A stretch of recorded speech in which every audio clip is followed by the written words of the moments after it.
जय हिंद एवरीवन। सफलता बैच के दूसरे दिन आप सभी लोगों का बहुत बहुत स्वागत है। कॉन्टिन्यूअस आप लोग एफर्ट कर रहे हैं और आप लोग ये भी ध्यान रखिएगा कि हम लोग भी आप लोगों के लिए काफी ज्यादा एफर्ट कर रहे हैं।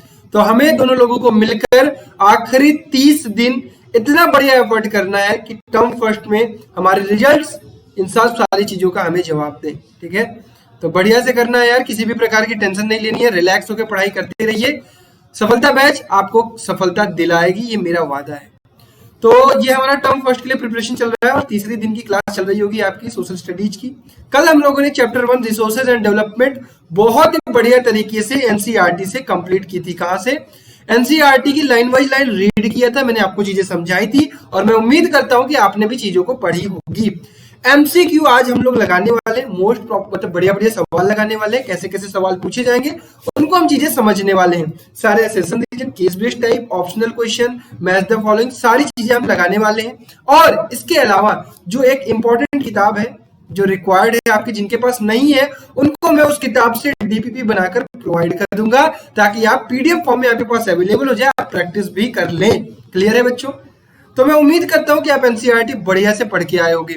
सवाल जब आपके सामने आएंगे तो आपको कोई दिक्कत महसूस नहीं होगी।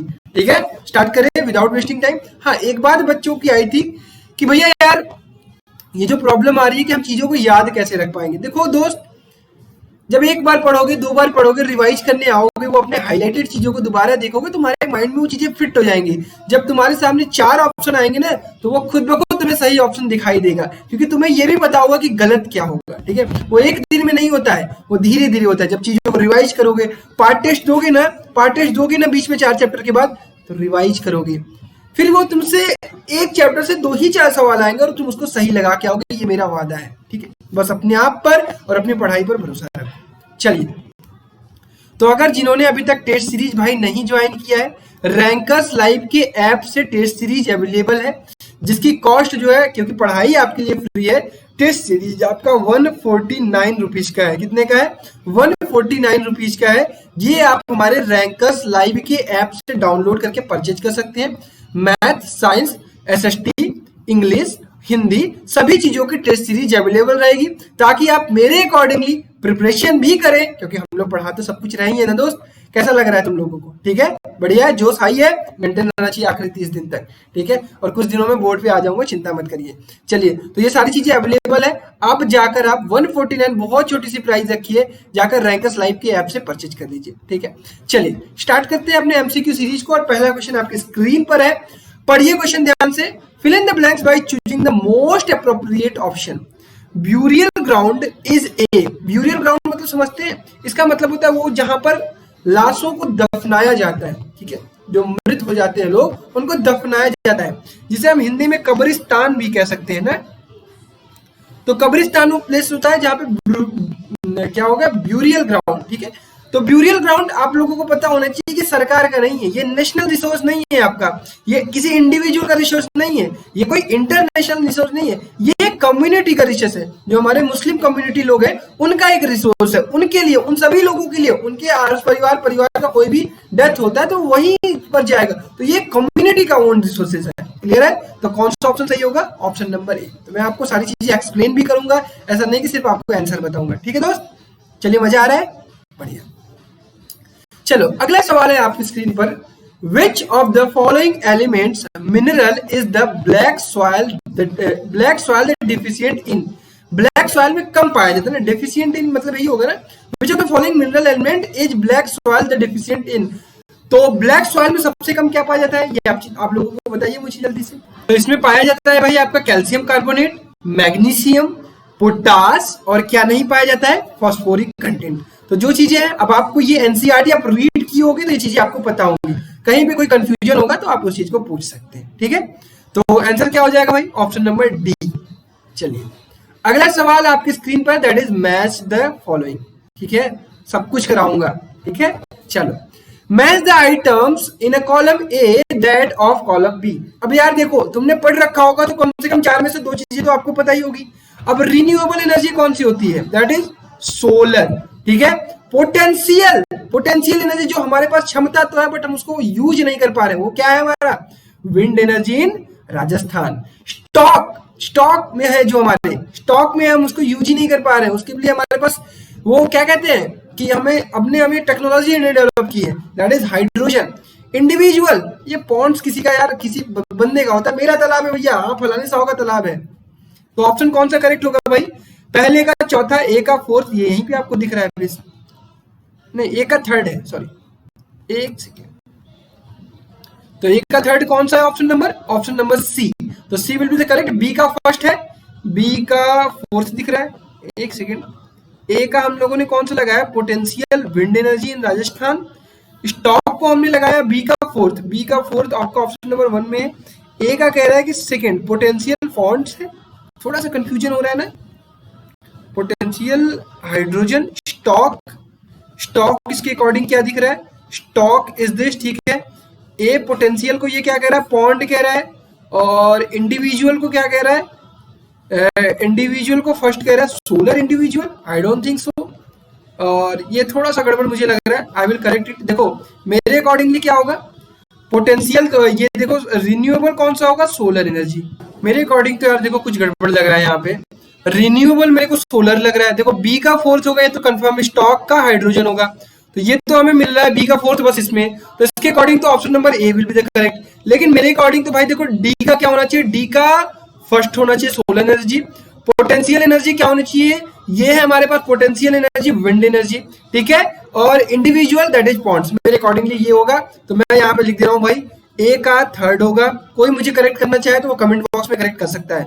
बी का मेरा क्या हो जाएगा? बी का फोर्थ हो जाएगा। सी का क्या हो जाएगा? सी का हो जाएगा सेकंड। और डी का क्या हो जाएगा? डी का हो जाएगा आपका फर्स्ट। क्लियर है? तो जो भी ऑप्शन करेक्ट होगा आप कमेंट करके मुझे बताइएगा जरूर। चलिए बढ़ते हैं नेक्स्ट क्वेश्चन पर, क्वेश्चन नंबर 4। चलिए ये आपने एनसीईआरटी में पढ़ा हुआ। Which of the following is a name given to an area sown more than once in an agriculture year but plus net sown area? ये मैंने आपको पढ़ाया था, याद रखिए। That is gross cropped area, ठीक है, GCA, ठीक है। चलिए question number 5। Which of the following context was advocate on the international level for the first time the resources conservation? याद रखिएगा एनसीईआरटी की एक एक पॉइंट आपके लिए इंपॉर्टेंट होने वाली है, पूरा ऑप्शनल क्वेश्चन वहीं से बनने वाला है। अब लाइन बाय लाइन जो रीड नहीं करेगा वो परेशान होगा। देखिए, the club of Rome advocated resources conservation for the first time in a more systematic way in 1968। तो पहली बार रिसोर्स कंजर्वेशन कब हमें कहते हैं? 1968 में। मैं आपके सामने एनसीईआरटी खोलता हूँ, ठीक है, एनसीईआरटी से ही तो पढ़ाया था मैंने आपको, अब दिखाता हूँ मैं तुम्हें। वही है ना बेटा, हर चीज इंपॉर्टेंट। 1992 में हमने क्या किया था? सबमिट किया था एजेंडा 21 के ऊपर। अब ये कहा था, ये at the international level the club of the Rome advocated resources conservation for the first time in a more systematic way in 1968। Clear? चलो ये कह रहा है the Brooklyn committee reported published it was discussed in an Indian with the American discussion, it was discussed through the book called small is beautiful. लेकिन सबसे पहले क्या होगा? फर्स्ट टाइम, दैट इज ये। क्लियर? चलिए अगला सवाल। India territorial water extend up to a distance of, जो इंडिया का टेरिटोरियल वाटर एक्सटेंड है वो कहां तक है? 12 नेटिकल माइल्स। मतलब पढ़ी नहीं पढ़ा, नॉटिकल माइल्स। क्या ये चीज एनसीईआरटी में लिखी हुई थी? इंडिया का जो लैंड है इसमें वाटर जो है, just search one thing, water ना दोस्त,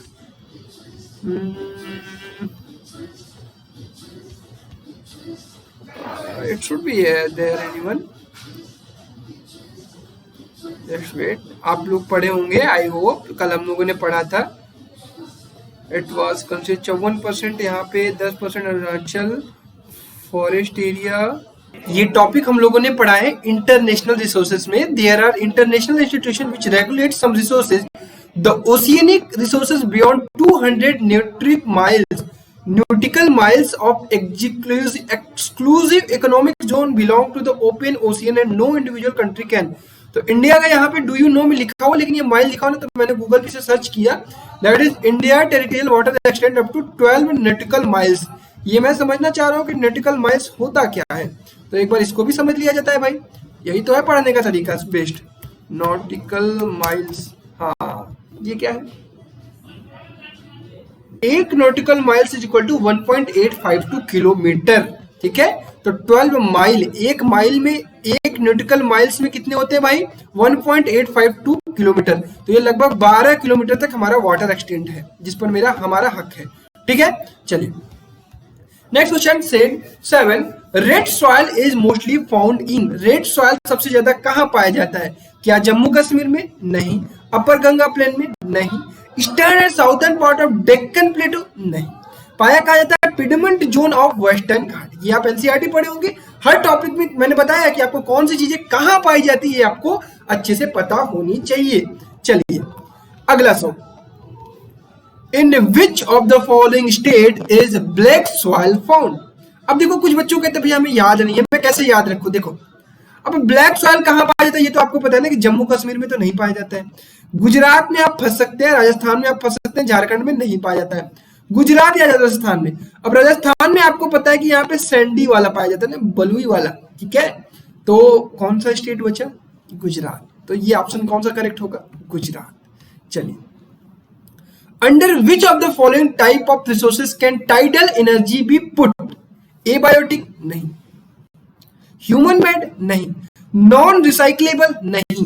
रिन्यूएबल एनर्जी है ये एक, इसलिए ये रिप्लेनिशेबल है। ठीक है, tidal energy is replenishable energy. ठीक है, डन।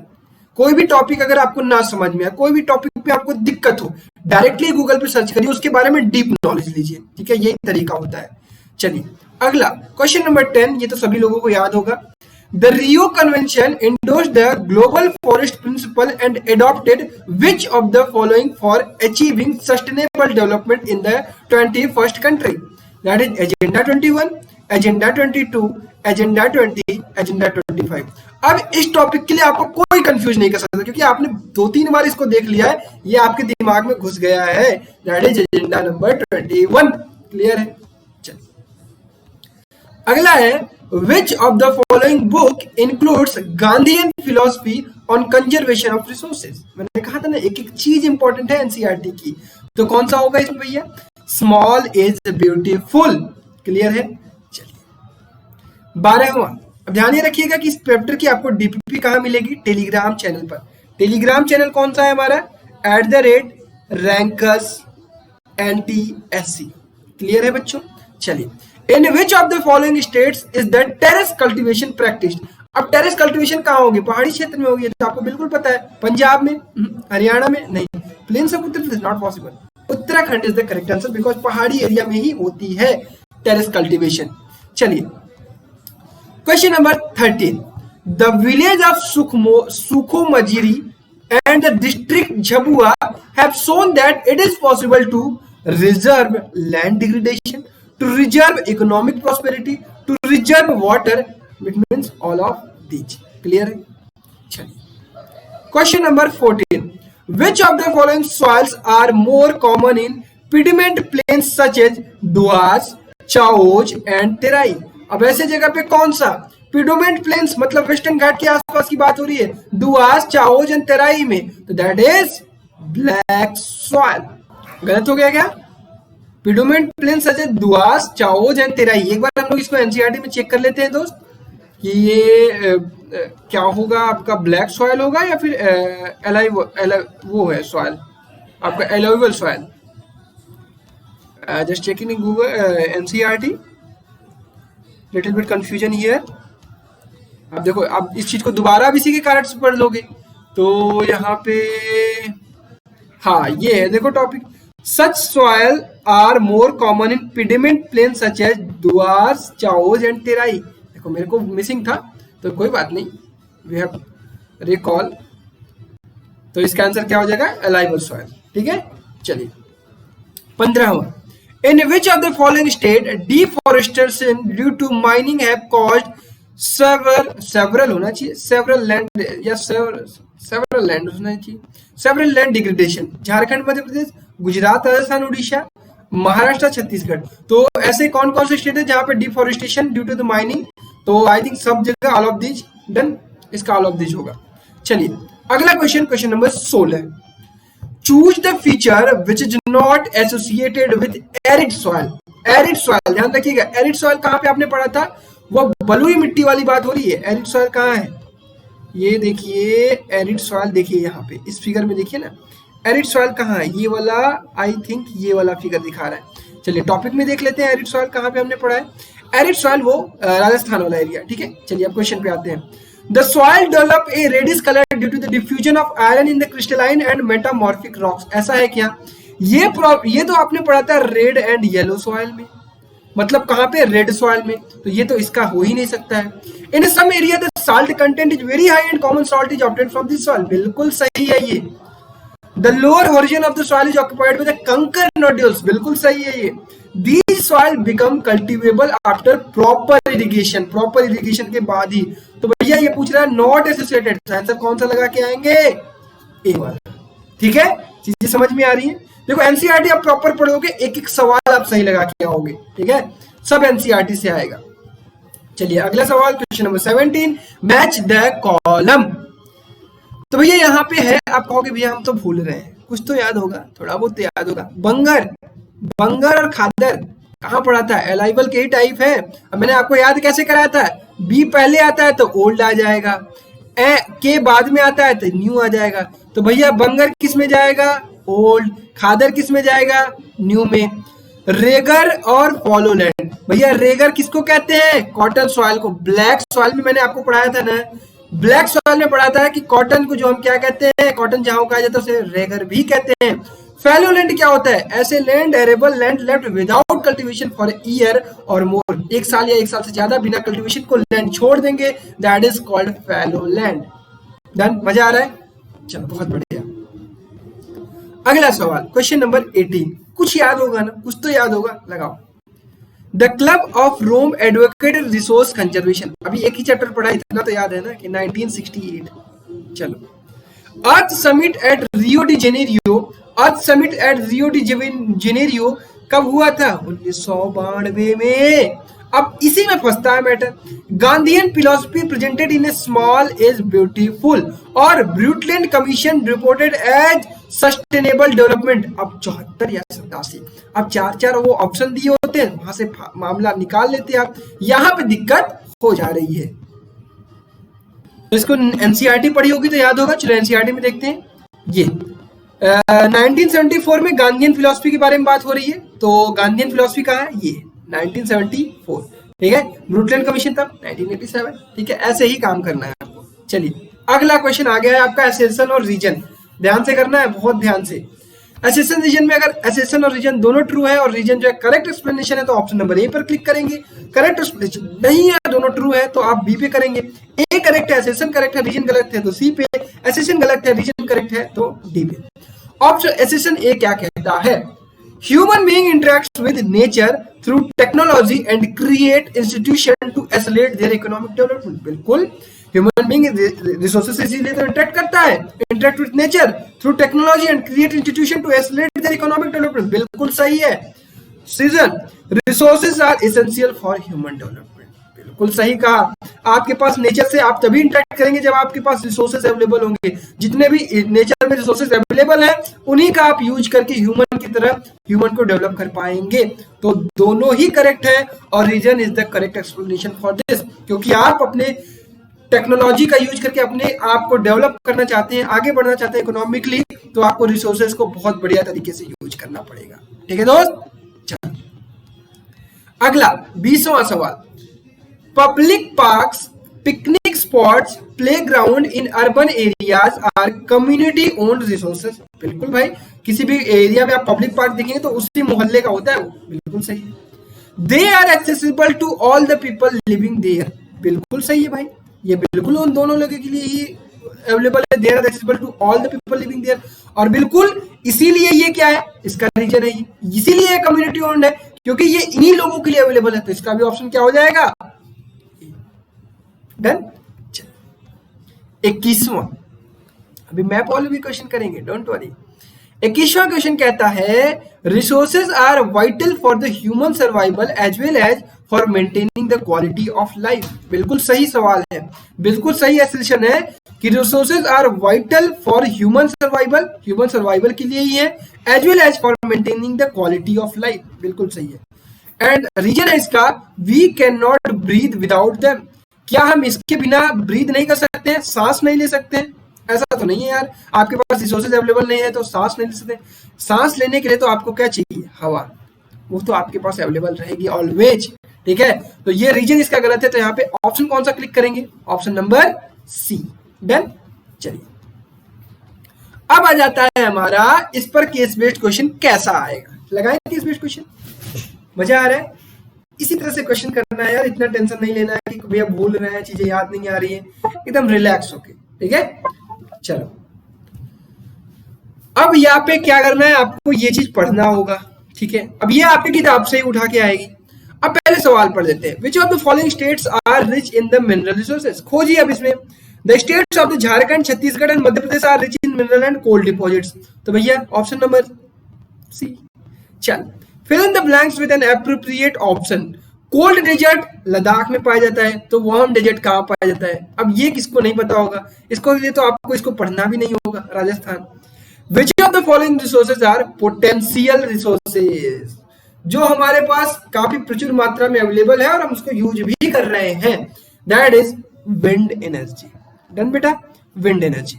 ये कहां पे हम लोग यूज करते हैं ज्यादा? राजस्थान में। Why is resources planning necessary? दोस्त रिसोर्सेज की प्लानिंग करनी नेसेसरी क्यों है? अब इन चारों क्वेश्चन का आंसर आपको इसी में मिल जाएगा, ठीक है। लेकिन आप इतना पढ़ चुके हो कि आपको ये चीजें याद भी हो गई होंगी। Resources will be completely used up if they are planned well. बिल्कुल सही बात कही गई, थोड़ी सी सही कही गई। Resources will be exhausted if they were not planned well. बिल्कुल सबसे सही ये चीज है। देखिए रिसोर्सेज आप मतलब कि अच्छे से यूज करेंगे प्लान तरीके से तो बढ़िया बात है, लेकिन अगर आप प्लान तरीके से नहीं करेंगे तो ये एग्जॉस्ट हो जाएगा, एकदम खत्म हो जाएगा। इसीलिए रिसोर्स प्लानिंग नेसेसरी है, that is the compulsory reason. Resources will be better if not, इतना सही नहीं है, resources are supposed to be planned डालना नहीं। Option number B. चलिए the next question is question number 23। इसमें भी आपको चार क्वेश्चन है, चारों क्वेश्चन लगाने हैं और इसके लिए आपको यहाँ पे ये चीज दी गई है, तो पढ़ लेते हैं इसको फटाफट। द डिडनेस of the soil cover and the subsequent washing down is described as the soil erosion.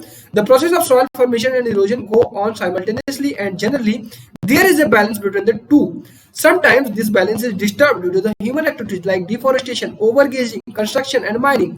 While natural forces like wind वगैरह भी इससे हो जाता है soil erosion.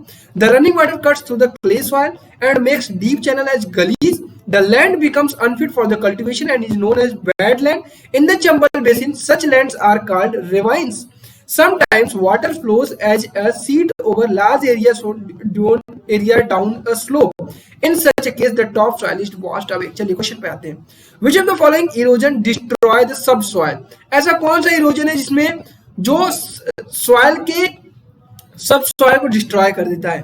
तो यहाँ पे क्या हम लोगों को कहीं मिला कुछ, लेकिन आप लोगों को ये चीज पता होनी चाहिए कि गली इरोजन जो होता है ना, वो सबसॉइल को डिस्ट्रॉय कर देता है। गली इरोजन कहीं पे मिला क्या?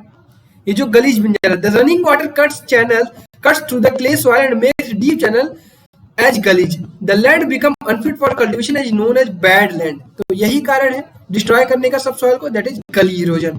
B question, which of the following statement about the soil erosion is not true?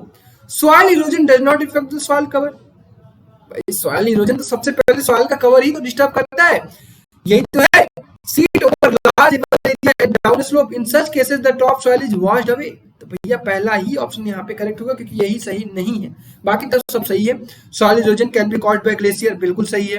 रिवाइंस are caused due to the soil erosion, यही लिखा हुआ है।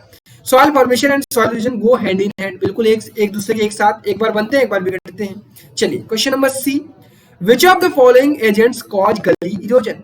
इसमें से कौन से एजेंट हैं जो गली इरोजन फॉर्म करते हैं? गली इरोजन किसके कारण होता है? वाटर के कारण, ठीक है। गलीज किसके कारण? याद रखिए, द रनिंग वाटर, ठीक है।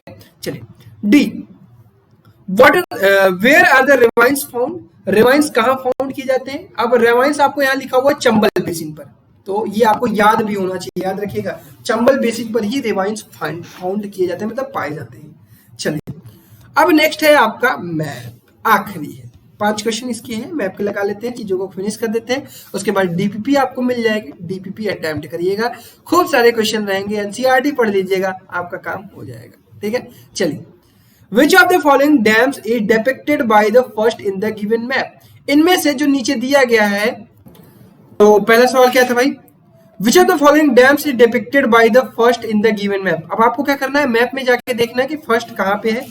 अब ये छोटी छोटी चीजें हैं, आपको धीरे धीरे याद होंगी, अब इतनी जल्दी नहीं याद होंगी।